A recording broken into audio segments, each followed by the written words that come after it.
L'engine building, qu'est-ce que c'est? Eh bien, c'est tout simplement un type de jeu où vous assemblez progressivement un moteur. Pas un vrai moteur, hein, on n'est pas chez Villebrequin. On appellera moteur une combinaison de cartes, de ressources de pouvoir, qui combinées ensemble deviendra de plus en plus efficace et de plus en plus puissante au fil de la partie. Et aujourd'hui, nous vous proposons un top 10 consacré aux meilleurs jeux d'engine building. Les moteurs de jeu ultra efficaces, les combos sans fin, quand la machine s'emballe et les montées en puissance tour après tour, c'est donc ici que ça se passe. Moteur, action.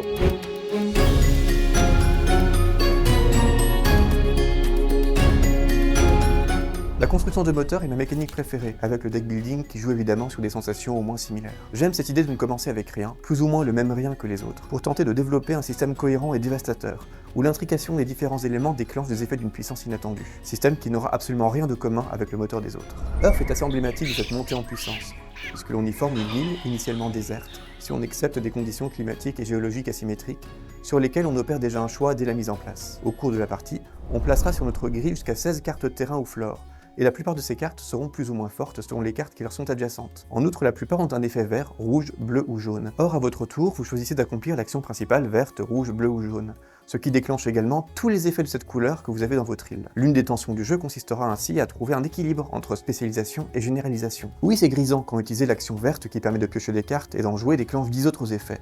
Mais il faudra parfois poser des pions croissance sur votre flore avec l'action jaune, et il serait triste de ne bénéficier d'aucune autre capacité pendant ce tour-là. D'autant que dans la lignée du classique Puerto Rico, chaque action que vous choisissez permet aussi à tous vos adversaires de bénéficier d'une version plus faible de la même action, et de déclencher aussi toutes leurs capacités de cette couleur. Et quel plaisir de voir les adversaires hésiter à utiliser l'action rouge, dont ils ont vraiment besoin, mais dont ils voient qu'elle déclencherait une cascade de bonus pour vous. Earth, c'est le jeu gratifiant par excellence. Même pendant le tour des autres, vous continuez ainsi de pousser votre moteur, et vous aurez constamment l'impression de récupérer des cartes du sol, des germes de la croissance, avec une vraie générosité, qui n'empêche pas la tension de la course aux objectifs ou des capacités dont on ne veut pas faire cadeau. Earth était l'un des jeux sur lesquels j'avais préféré travailler quand j'avais été responsable de sa version française, et il reste l'un des jeux que je sors avec le plus de plaisir pour sa capacité à séduire et satisfaire par sa beauté, sa variété et sa montée en puissance.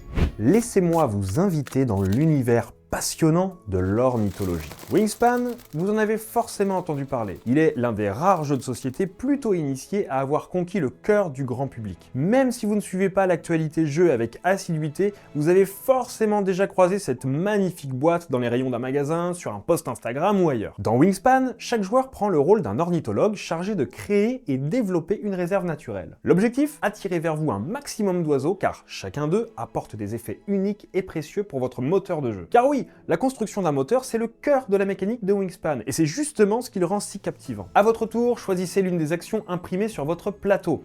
Gagner la nourriture, pondre des œufs ou piocher des cartes. Puis, déclenchez les effets de tous les oiseaux que vous avez posés en face de l'action choisie. Je déclenche ma ligne d'oiseaux de prairie. Je commence donc par générer des œufs, ensuite j'active ma mouette de Franklin qui vient défausser un œuf et me fait piocher 2 cartes, puis mon pluvier Killdeer qui fait la même chose, un œuf contre 2 cartes, yes! Bon, grâce à ces 2 oiseaux, j'ai pu piocher 4 cartes. Je n'ai plus qu'à activer ensuite mon hirondelle à face blanche qui va manger une de mes cartes en main pour me rapporter un point et me permettre d'en piocher encore une autre. Petit à petit, l'oiseau fait son nid. Vous démarrez la partie avec très peu de ressources, et au début, c'est un peu la galère. Mais chaque oiseau posé dans votre habitat rend vos futures actions plus performantes et efficaces. Vous construisez petit à petit un réseau d'interactions dans lequel chaque nouvelle carte améliore les autres, ce qui va créer quelques enchaînements assez cool si vous parvenez à vous y prendre correctement. Je l'ai dit, ces cartes oiseaux, magnifiquement illustrées, sont au cœur du jeu. Elles peuvent déclencher divers pouvoirs, comme récupérer plus facilement de la nourriture, pondre des œufs supplémentaires, ou encore piocher des cartes plus rapidement. Vous devez ainsi soigneusement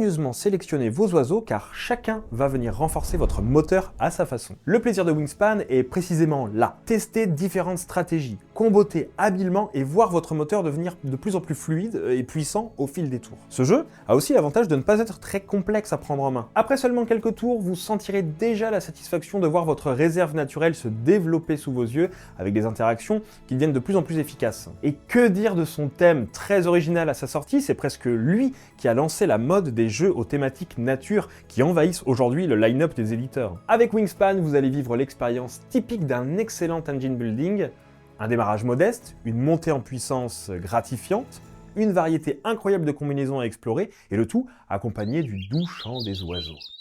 Vous cherchez un jeu de moteur, simple à prendre en main, mais profond à maîtriser? Vous aimez quand votre cerveau chauffe? Juste ce qu'il faut, avec des combos bien huilés? Alors laissez-moi vous parler de Century, ou plutôt de ses 2 visages. Premièrement, la route des épices, sa première version, et sa refonte thématique, Golem Edition. Century, c'est une mécanique de jeu.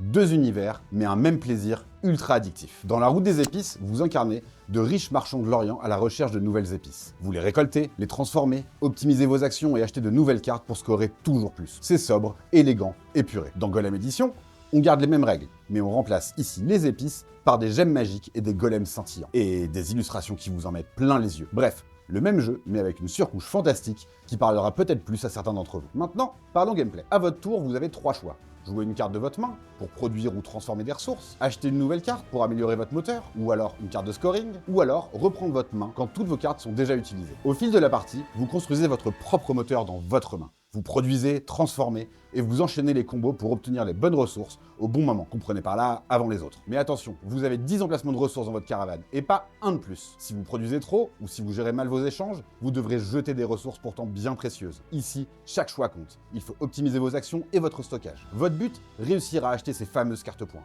Elles coûtent cher, mais elles vous rapprochent de la victoire. En effet, dès qu'un joueur en prend 5, la partie se termine immédiatement. Century, c'est ça.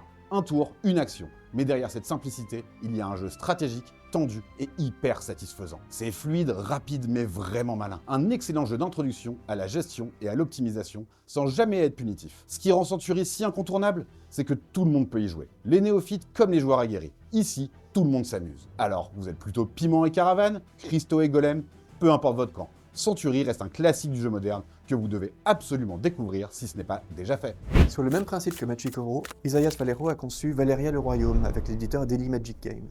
Mais au lieu d'un city builder, vous recrutez des citoyens pour protéger votre duché de monstres. Pour cela, à votre tour, vous lancez les 2 dés, et tout le monde applique l'effet de ces personnages des valeurs correspondantes, à la fois la valeur de chaque dé et leur somme.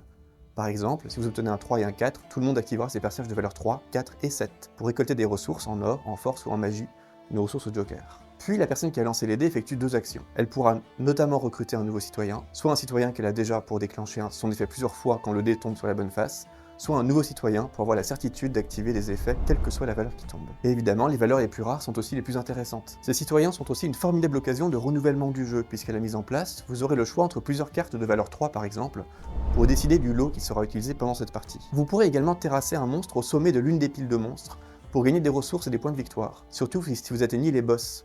Et vous pourrez construire des domaines si vous collectez les bons symboles sur vos citoyens. Petit à petit, vos maigres récoltes deviendront un véritable moteur à ressources et à points de victoire, d'autant plus redoutable que le thème fantasy facilite évidemment ce sentiment de passer d'un paysan à une armée épique prête à décimer les pires menaces. Ce thème fantasy fonctionne d'autant mieux que l'illustrateur macédonien The Miko, notamment connu pour les Garfield Games, a un style inimitable qui sait donner de la personnalité à son univers, rendre les champions héroïques et les monstres monstrueux. Par ailleurs, l'univers un peu générique de Valeria a été renforcé par une succession de jeux aux mécaniques différentes, dont le très chouette jeu de gestion de main Margrave de Valeria, le Roll and Write Dé de Valeria ou le solo Siège de Valeria. Et le jeu Valeria le Royaume lui-même a reçu quantité d'extensions, dont la saga du Ténébréon, qui le transforme en expérience narrative et coopérative. Bref, on vous recommande chaudement de plonger dans la passionnante saga des Valeria.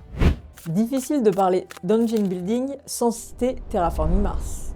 Dans ce jeu devenu culte, vous incarnez une corporation ambitieuse chargée de rendre la planète rouge habitable. Augmenter la température, poser des océans, verdir la surface, voilà les objectifs. Mais pour y parvenir, il ne suffira pas d'enchaîner les actions.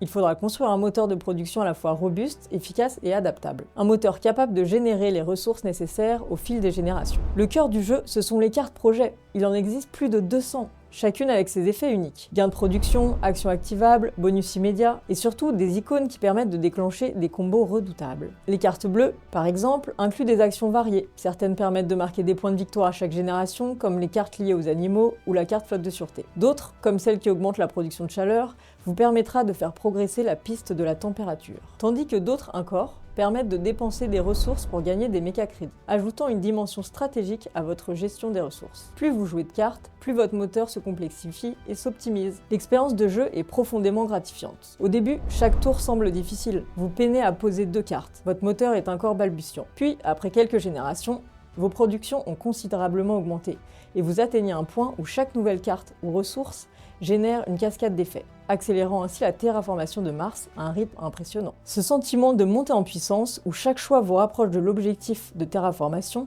est au cœur de l'attrait de Terraforming Mars. Les corporations asymétriques et les plateaux modulables offrent des stratégies diversifiées et permettent à chaque partie d'être unique. Sa profondeur stratégique et sa grande rejouabilité font de Terraforming Mars un modèle d'engine building qui ne se démode pas. Dans Ark Nova, vous prenez les commandes d'un zoo qui démarre avec peu de ressources mais possède un énorme potentiel. Votre objectif est de créer un établissement zoologique prestigieux qui attire des visiteurs et qui contribue activement à la conservation animale. Ark Nova mêle habilement gestion et planification avec un système de cartes d'action vraiment ingénieux. Et tout cela porté par un système de construction de moteurs particulièrement élaboré. En jouant vos cartes judicieusement, vous améliorez continuellement votre capacité à accueillir de nouveaux animaux, gagner des ressources essentielles, réaliser des recherches scientifiques ou encore mettre en place des projets de conservation. Les cartes animaux présentent des pictos qui vous aideront à poser d'autres cartes ayant de plus en plus de prérequis. Plus vous avancez, plus votre zoo devient puissant et autonome. Avec ces quelques 250 cartes, Ark Nova impressionne pour la diversité incroyable des effets disponibles. Chaque animal, chaque projet que vous ajoutez à votre zoo va interagir avec les autres, ce qui rend votre petit réseau zoologique toujours plus performant. Comme dans la plupart des jeux du genre, vous commencez modestement avec un zoo quasi vide et un peu triste. Vos visiteurs vont payer leur entrée plein pot pour voir un pauvre enclos avec des poules et des tortues. Mais très vite, vous observez votre structure évoluer en une véritable machine bien huilée. Chaque partie offre une expérience totalement différente grâce à la richesse des cartes et à l'énorme variété des stratégies possibles. Avec une rivière de cartes au centre du plateau, des animaux qui viennent embêter les adversaires, une course à l'objectif, ce jeu de gestion offre une interaction ultra présente. Ici, pas question de jouer dans son coin. Faites au mieux pour votre établissement, mais gardez un œil sur la concurrence et tentez d'enrayer un peu les moteurs adverses. Avec son thème profond et réaliste, ses photos en guise d'illustration qui, si elles ne plairont pas à tout le monde, ont le mérite d'être ultra immersives, Ark Nova vous offre un vrai défi de réflexion et de planification. Le jeu a déjà fait grand bruit et a séduit de nombreux joueurs. Ce n'est clairement pas l'engine building le plus simple, mais si vous cherchez quelque chose d'exigeant, vous ne devriez pas être déçu du voyage. Splendor, bien sûr, il nous était absolument impossible de ne pas évoquer Splendor dans ce top, tant il représente presque à lui tout seul l'essence de l'engine building. Dans Splendor, vous incarnez un riche marchand de la Renaissance déterminé à créer l'empire le plus prestigieux grâce au commerce des pierres précieuses. Le cœur du jeu repose sur une mécanique de construction de moteurs très épurée. À chaque tour, vous collectez des jetons représentant des gemmes, puis vous les utilisez pour acquérir des cartes de développement. Ces cartes apportent non seulement des points de prestige, indispensables puisqu'il faudrait être le premier à en accumuler un certain nombre pour espérer l'emporter, mais aussi des bonus permanents sous forme de gemmes gratuites. T'as déjà construit un moteur en utilisant des pierres précieuses? Eh ben en vrai ici, ça fonctionne. Au fil de la partie, votre moteur économique prend forme, devenant de plus en plus efficace. Chaque carte achetée facilite l'acquisition des suivantes et cela crée un effet boule de neige beaucoup trop satisfaisant. Ici, l'optimisation est la clé, mais évidemment, on ne va pas vous laisser faire tout ça si facilement. Vous devrez choisir judicieusement quelle carte acquérir pour accélérer votre moteur tout en surveillant vos adversaires qui se feront un malin plaisir d'acheter LA carte que vous convoitiez. Aujourd'hui, Splendor est à juste titre considéré comme un grand classique du genre, voire comme un grand classique tout court. Sa simplicité d'apprentissage et ses profondeurs stratégiques étonnantes l'a propulsé au rang de légende. Que vous soyez novice ou joueur expérimenté, le plaisir de construire progressivement votre moteur à gemmes, la sensation de monter en puissance, tout cela est immédiatement gratifiant. Accessible, rapide et addictif, nous en parlions déjà dans notre vidéo top jeu de tous les temps, et nous en remettons une couche ici, Splendor est un excellent choix pour découvrir le genre. Oubliez les bijoutiers florentins de Splendor. Maintenant, on va parler charbon, acier et capitalisme sauvage au 19e siècle. Ambiance machine, sueur et pognon surtout. Bienvenue dans Les Hauts Fourneaux. Un jeu signé Ivan Lachine, édité en VF chez la boîte de jeu. Un pur concentré de plaisir pour les fans de moteurs qui s'emballent, mais surtout un twist mécanique qui le rend spécialement savoureux. Dans Les Hauts Fourneaux, vous incarnez des manias de l'industrie. Votre objectif, produire, transformer, raffiner, et surtout un max de thunes. Ouais, je vous avais prévenu, c'est du capitalisme pur jus. Le cœur du jeu, c'est la construction de moteurs. On ne peut pas être plus dans le thème. Vous partez de rien, ou presque, puis vous achetez de nouvelles usines, vous les alignez, les optimisez, et là ça tourne fort. Le twist, je vous en parlais, c'est sa phase d'enchère. À chaque tour, vous misez avec vos 4 jetons de 1 à 4 sur de nouvelles usines mises en vente. Vous misez soit pour gagner une carte, ou pour bloquer un adversaire. Et même si vous perdez votre enchère, vous gagnerez tout de même une compensation bien utile, parfois plus rentable que la carte elle-même. Ici, haute ou basse, chaque mise est importante. Ensuite, vous passez dans votre phase de production. Vous activez vos cartes, une à une, dans l'ordre parfait. Vous transformez le charbon en fonte, la fonte en acier, et vous claquez des combos dévastateurs. Vous alignez les contrats, et à vous les pépettes, tchitchin, tchitchin. Le moteur est lancé. 4 manches, pas une de plus. C'est court, tendu, hyper stratégique. Pas de blabla, juste du jeu. Le matos, sobre, lisible, efficace, ça va droit au but, comme le gameplay. Mais alors, pourquoi c'est un incontournable? Parce que c'est brillant, rapide, malin, fluide, stratégique, et surtout c'est fun et ultra convivial. Croyez-moi, c'est des qualificatifs très rares pour ce genre de jeu. Son seul défaut, à 2, c'est clairement pas top. Les enchères y perdent tout leur sel. Mais on me dit dans l'oreillette qu'une version duel se prépare pour 2025. Et là, moi, je dis bingo. Plongez dans un univers magique et captivant avec Res Arcana, un jeu où votre maîtrise des éléments, des artefacts et des créatures mythiques déterminera votre ascension vers la victoire. Dans Res Arcana, chaque joueur incarne un puissant mage doté d'un deck unique, composé d'à peine 8 cartes. Mais attention, ces cartes renferment tout votre potentiel stratégique. Ici, tout repose sur une mécanique particulièrement élégante de construction de moteur et de gestion serrée des ressources. À chaque tour, vous devrez générer et combiner efficacement les 5 ressources magiques du jeu afin d'activer vos artefacts, d'invoquer des dragons ou encore de revendiquer des lieux de puissance pour accumuler les précieux points de victoire. Ce qui fait de Res Arcana une pépite du genre, c'est sa dimension d'optimisation extrême. Avec très peu de cartes, vous devez trouver les combinaisons les plus efficaces pour créer un moteur puissant, capable de produire des ressources en continu. Chaque carte peut être utilisée de multiples manières, ouvrant ainsi la porte à des stratégies variées et renouvelées à chaque partie. La clé du succès dans Res Arcana, c'est la finesse de vos choix.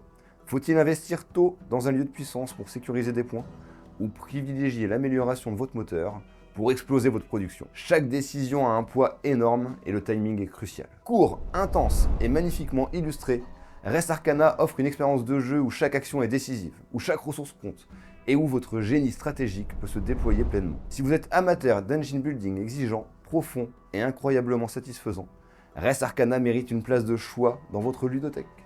Si vous aimez l'optimisation, les moteurs de production efficaces et la satisfaction immense de voir votre stratégie prendre vie sous vos yeux, vous allez adorer It's a Wonderful World. Dans ce jeu, vous incarnez le dirigeant d'un empire ambitieux, cherchant à dominer le monde à travers une économie florissante, une puissante armée, des avancées scientifiques majeures et la découverte des trésors les plus extraordinaires. Mais la véritable force de It's a Wonderful World réside dans sa mécanique exceptionnelle d'engine building, autrement dit, la construction progressive d'un moteur de ressources ultra performant. Le jeu se déroule en 4 manches, durant lesquelles chaque joueur sélectionne des cartes, grâce à un système de draft malin et fluide. Vous choisissez soigneusement quelles cartes construire pour bénéficier de leurs effets permanents, ou lesquelles recycler immédiatement pour obtenir des ressources essentielles à votre développement. Mais voici ce qui rend cette mécanique si addictive. Les ressources que vous produisez arrivent dans un ordre précis.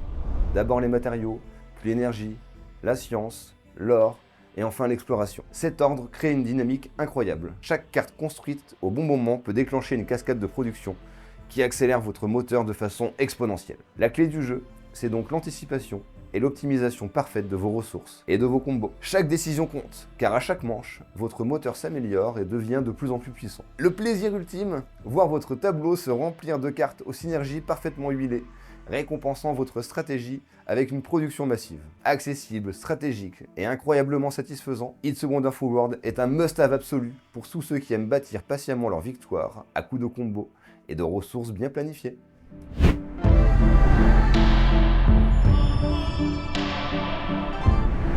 Dans Monumental, développer une civilisation complètement asymétrique grâce à une mécanique unique mêlant deck building et contrôle de territoire. Cette civilisation sera concrétisée par un tableau de 9 cartes, dont à chaque tour, vous activerez une rangée et une colonne afin d'obtenir des ressources, avec lesquelles obtenir de nouvelles cartes, mais aussi des merveilles, le déploiement de vos troupes sur le plateau central, avec un vrai sentiment de progression culturelle et d'expansion. Et si vous préférez une expérience plus tassée, Monumental Duel adopte le même système de tableau, mais à 2 seulement, et sans plateau. Dans Wondrous Creatures, vous découvrez une île peuplée de créatures fantastiques. Construisez habilement votre collection de Pokémon... de merveilleuses créatures en combinant des cartes aux pouvoirs variés pour tenter de déclencher une satisfaisante cascade de bonus vous octroyant des trophées. L'élaboration de ce moteur est d'autant plus satisfaisant que le système de jeu est très fluide, que l'univers est incroyablement enchanteur, ce qui accroît l'envie de rejouer pour essayer des combos différents. Race for the Galaxy, c'est l'engine builder qui surprend par sa finesse. Ici, chaque carte a plusieurs usages. Chaque décision est tendue. Le twist du jeu, chacun choisit secrètement une action et profitera également des actions de ses adversaires. Et la magie opère dès qu'on réussit à assembler, pièce par pièce, un moteur qui semblait hors de portée au départ. Ça ne dure que 30 ou 40 minutes, ça tient dans une petite boîte, et pourtant, ça provoque les mêmes sensations qu'un bon gros jeu de stratégie. Un bon gros jeu. Avant Valeria le Royaume, Machikoro, qui a aussi été édité en français sous le titre de Miniville, proposait déjà de développer un moteur de cartes que l'on active grâce au lancer de dés. Est-ce que vous construisez plutôt des bâtiments bleus, qui vous rapporteront de l'argent à n'importe quel tour où les dés montrent la bonne valeur, des bâtiments verts, qui rapportent davantage mais seulement à votre tour, des bâtiments rouges qui s'activent pendant un tour adverse pour leur voler de l'argent? Est-ce que vous choisirez des valeurs faibles, qui ont plus de chances de tomber, ou des valeurs plus rares mais pour des effets plus forts? Est-ce que vous préférerez poser plusieurs cartes identiques pour optimiser une valeur, ou des cartes différentes pour gagner de l'argent à chaque lancer? On sent vraiment notre ville se développer dans ce genre de construction de moteur familial, qui existe aussi dans une version Legacy très agréable.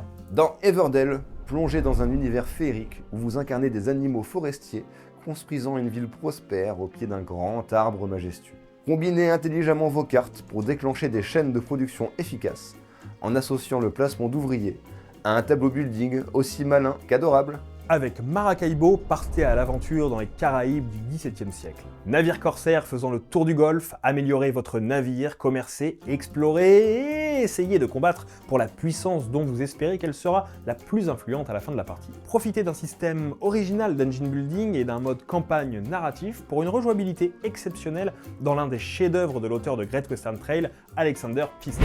Merci d'avoir regardé cette vidéo. Pour celles et ceux qui connaissent déjà ces incontournables, n'hésitez pas à nous partager votre expérience de jeu dans l'espace commentaire. Sans doute donnerez-vous envie aux autres de sauter le pas. Et d'ailleurs, vous avez sans doute vous aussi vos propres incontournables du genre. Dans ce cas, c'est pareil, partagez cela avec nous, nous nous ferons un plaisir de vous lire. En attendant, je vous invite à aller voir nos autres sélections d'indispensables, le panthéon des jeux pour enfants, des jeux familiaux, des jeux pour initiés, des jeux d'ambiance, des jeux experts, des jeux d'enquête, des jeux de bluff, des jeux de pli, des deck building et tant d'autres sont d'ores et déjà disponibles sur notre chaîne YouTube. N'hésitez pas à vous abonner et à suivre Ludum sur les réseaux sociaux. Je vous souhaite de bonnes découvertes ludiques et en attendant de prochaines vidéos, je vous dis salut!